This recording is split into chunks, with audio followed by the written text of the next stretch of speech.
This is Autoline Daily, the show dedicated to enthusiasts of the global automotive industry. So why are we starting out the show today with me wearing this face mask? Because Honda sent these out to members of the automotive media to show how it is pitching in to help medical personnel in the US and Canada. Honda started manufacturing these face shields using a network of 3D printers in 5 different manufacturing facilities.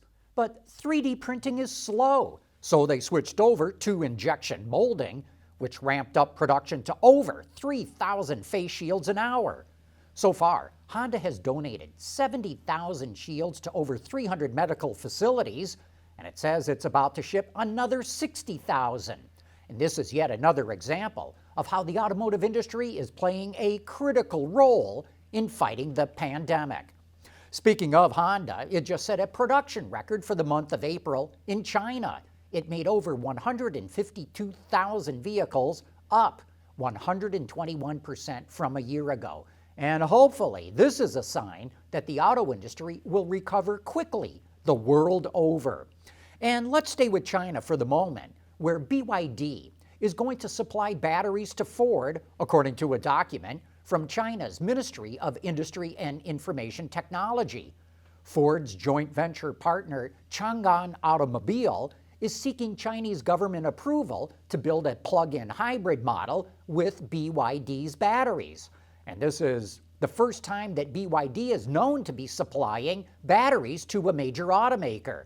Ford is struggling in China and hopes to build back its business with 30 new or refreshed models by the end of 2021, and over a third of them will be electric. And we've got more information on how Wuling is upgrading its product line. Wuling, of course, is part of GM's Chinese operations.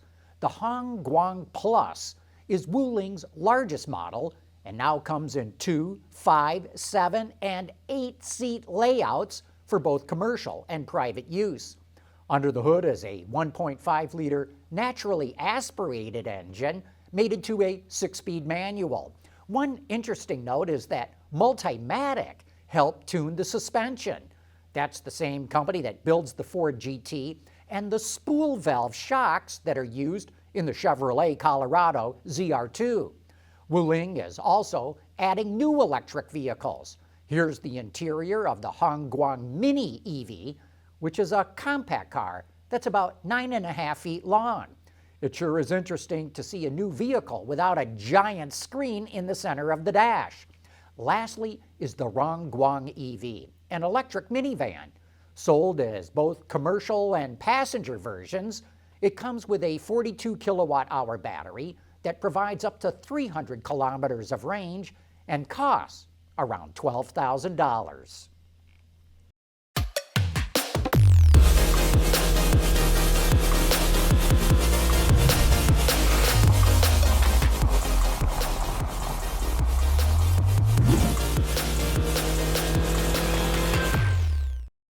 Here's some great video of the new Ford Bronco doing some off-road testing in Georgia. It's provided by Bronco Nation, an enthusiast site run by one of Ford's marketing agencies.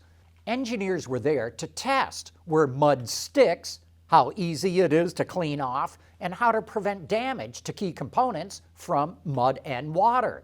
They were also monitoring tire performance, as well as looking at the SUV's fording capabilities by driving through deep mud puddles. Some off-roaders even noticed that the Bronco has a feature that locks the inside rear wheel while allowing the front tires to turn, which reduces the turning radius. The new Bronco will be revealed sometime this spring. And Buick released some details on the 2021 Envision, which goes on sale next year. The crossover, which is made in China, is the 3rd best-selling vehicle in Buick's lineup, behind the Encore and the Enclave. Even though it sells the Regal, Buick has transformed itself into a CUV brand, with crossovers accounting for 96% of its sales in the US market. The restyled Envision is handsome, with good proportions and a well-sculpted body. It's powered by a 2-liter turbo with a 9-speed automatic, and it finally comes standard with a full suite of safety technologies, such as automated emergency braking, including for pedestrians.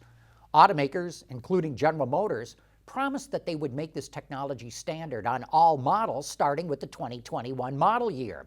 Other automakers, such as Toyota and Honda, began making this equipment standard over a year ago. The new Envision also gets a 10-inch diagonal touchscreen, as well as Amazon Alexa, Spotify, Pandora, and Fox Sports. We've been really impressed with how Carlos Tavares, the CEO of the PSA Group, is able to turn around money-losing operations, and here's another example of how he's doing it. Opel, which PSA bought from General Motors in 2017, is going to manufacture a new small car for PSA at its plant in Rüsselsheim, Germany.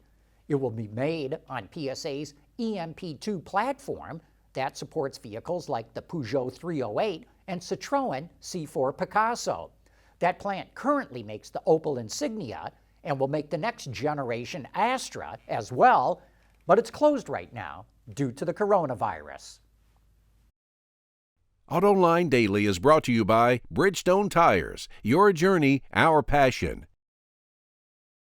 We keep seeing more and more examples of autonomous vehicles being used for delivering food, medicine, and other products. Now, the autonomous vehicle startup Nuro is partnering with CVS Pharmacy to deliver prescription drugs. A pilot program kicks off this month in Houston, Texas, and the service is free to all CVS customers in the area. Once an order is placed, Nuro's self-driving vehicles will deliver the medication to the curb site of customers and do it within 3 hours or less. The prescriptions will be locked inside the vehicle until the customer provides proper identity. Nuro will use its fleet of Toyota Priuses at first and then transition to its autonomous delivery pods. Nuro has done similar projects with Kroger and Domino's to deliver food. And thanks to the pandemic, this seems to be an area where autonomous technology is actually flourishing. McLaren is best known for its racing activities, but not a lot of people know about McLaren Engineering, a subsidiary based in the U.S. that was spun off and is now part of Linamar, the Canadian supplier. That operation helped engineer some iconic production cars. Roger Miners, who worked as an engineer for McLaren in the 1980s and 90s, has an upcoming book called McLaren, the Engine Company, and it takes a deep dive into the company's engine history. We got a chance to speak with Roger, and he talked about some of the cars that they had a hand in. For instance, we were working on a turbocharger for the DeLorean. It was not a very successful program for two reasons. One, the Peugeot engine that they were using, the Volvo Peugeot V6, was not up to being turbocharged. And the second thing was DeLorean went bankrupt right in the middle of the program. But that was a typical thing. We would get work in from primarily General Motors, but we did work for BMW, not only in racing. We ran two race teams for them in the 70s and 80s.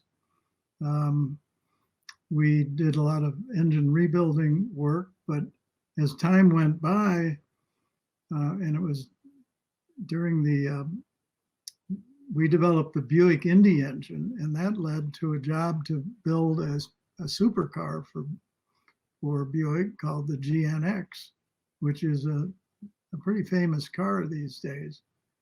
Oh yeah, very, very sought after, very cool car. Definitely something that I know when I was first starting to get interested in the cars, that was one of those ones that, you know, kind of piques the interest a bit. Yes, and that was done according to General Motors protocols, all the testing that had to be done, all the engine validation, so forth. And so after that, we got a big program with Pontiac to build a turbocharged Pontiac Grand Prix. That car came out with only 125 horsepower, and we upped it to 205 and made it more respectable. So one thing led to another, and we were doing more work in the engineering area than in the racing area.